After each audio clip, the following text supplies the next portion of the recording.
বাংলাদেশ জামায়াত ইসলামীর পক্ষ থেকে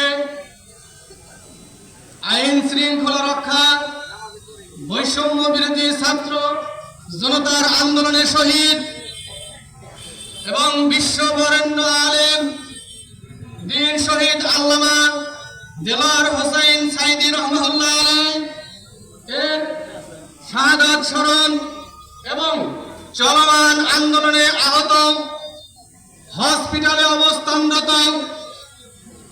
সেই ছাত্র ছাত্রীদের দোয়া কামনায় আজকের